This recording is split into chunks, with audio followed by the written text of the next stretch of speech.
The Geiger counter on my dash chirped intermittently, a nervous tick in the oppressive silence. Outside, the world was a uniform, suffocating white. Snow, heavy and relentless, fell in thick curtains, reducing visibility to only a few meters. It wasn't the pure, clean snow I once knew. Here, in the Chernobyl exclusion zone, it felt different, heavy with ghosts of the past, each flake a tiny particle of poison. My new job, the ad was sparse on details, perimeter sentry, isolated posting, high remuneration. It was the high remuneration that had caught my eye, a desperate man's lure. Now, surrounded by the skeletal remains of a dead forest, I was beginning to understand why the pay was so good.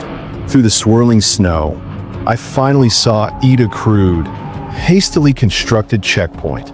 A single, aging floodlight sputtered above, casting a sickly yellow glow on the road that curved into the white void at either end. And beyond it, 3 towers loomed, black and lifeless against the snow, like decayed sentinels. An old man, his face a roadmap of wrinkles, emerged from the central tower. Snow clung to the fur lining of his hood.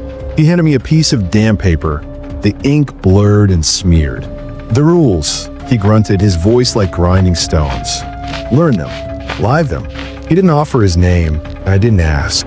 In a place like this, names felt like unnecessary luxuries. Moments later, he vanished into the snowstorm, leaving me alone with the floodlights hum and the silence. I retreated to the central tower, my new home. Inside, the air was damp and cold. The walls were streaked with peeling paint, condensation dripping from the ceiling. A rusty iron bed sat in the corner with a thin, moth-eaten blanket. A single oil lamp flickered on an old wooden table. Above, a small, brick-sized window, and from it a crude wooden cross dangled on a frayed rope, swaying gently as if moved by unseen breath. I unfolded the list of rules, my hands shaking slightly. Your duty is continuous. You will man the checkpoint whenever a vehicle approaches. Register their entry and let them pass. The towers serve different purposes. Tower 1 is the checkpoint. Tower 2, your quarters. Tower 3 is for storage. Do not mix their functions. After midnight, you must refill the lanterns along the road. The light keeps things at bay. You're not alone. You have a dog. He stays outside. His barking is your first and last warning. If he falls silent, extinguish all lights and do not make a sound for 1 hour. The toilet is in the forest. Use the hand lantern. Do not stray from the path. The forest is not empty. Do not sleep before 2 a.m. No matter how tired you are. After 2, you may rest. If a vehicle arrives, open the gate and return to sleep immediately. Do not engage. If the cross in your tower begins to swing, do not look out of the small opening. No matter what you hear, at the east end of the road stands an old church. Pay no mind. If you hear its bell toll, it is not a call to prayer. It is a dinner bell. A cold knot formed in my stomach. This was not a sentry post. This was a vigil. But against what? The first hours were a study in nerve-shredding monotony. The snow fell. The wind howled. Outside, my companion, an old scruffy one-eyed dog, paced restlessly, his breath fogging in the lantern glow. He growled often at nothing I could see, but I remembered the rule. If he went silent, I was already too late. Just after midnight, I gathered my courage and stepped into the storm.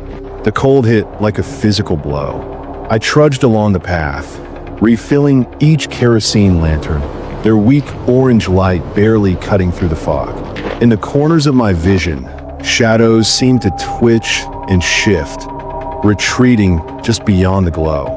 When I finally returned to the tower, the dog's growl deepened. Then, headlights cut through the storm. A rusted Soviet truck crawled to a halt at the checkpoint, its windshield coated in frost.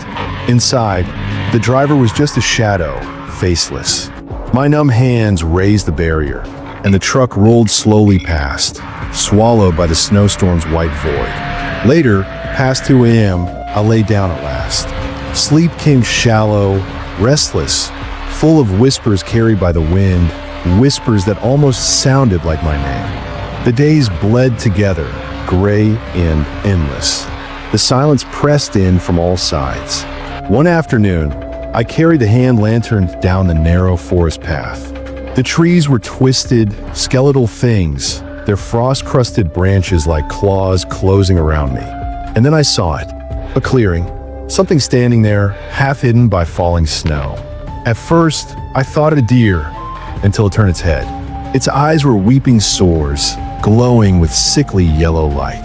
Its jaw unhinged, the skin torn back as though peeled away. Beneath the torn hide, bones pushed against rotting flesh. Each breath steamed from its ruined mouth in ghostly plumes. It was no animal. It was something born of poison, a perversion of life itself. My heart hammered as I backed away. The creature's glowing eyes never blinked, never broke their stare. I fled, the image of that grotesque mockery seared into my mind. Nights grew longer, darker. Scratching echoed at the tower base. Whispers drifted on the wind. The dog often whined into the night, his ears pinned back, his body trembling with fear. And then, I heard it, a bell tolling in the storm. Faint, yet clear. The church bell. The dog erupted into frantic barking, terrified, desperate. Rule 8 thundered in my head. It is not a call to prayer, it is a dinner bell. Through the blizzard, I saw them. Figures, shambling and indistinct, trudging through the dead forest. Their bodies bent at impossible angles, their skin glowing faintly beneath ragged clothes. They lurched toward the sound of the bell. Suddenly, the cross above me began to swing violently. Something scraped against the wall outside. A wet, guttural breath seeped through the cracks. I covered my ears, squeezed my eyes shut, and prayed it would pass. A week later, the old man returned. He carried supplies in a rusty tin box, his eyes full of pity and fear. He handed me a fresh scrap of paper, a new rule. Sometimes, a vehicle will stop, but no one will get out. Do not approach. Do not make a sound. It is not for you. I finally asked, my voice breaking in the cold air. What is this place?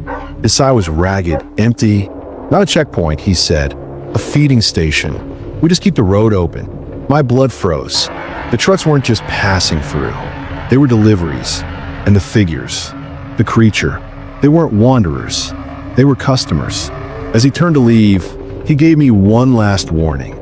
The last guard, we found him in Tower 3, huddled in the corner, rocking back and forth. His skin was peeling, his veins glowing. He had begun to change. Then he vanished, leaving me with the snow, the silence, and the truth. I'm not a guard. I am a zookeeper. And in the Chernobyl exclusion zone, the exhibits are hungry. As the first headlights of a night cut through the storm, I can only wonder what's on the menu tonight.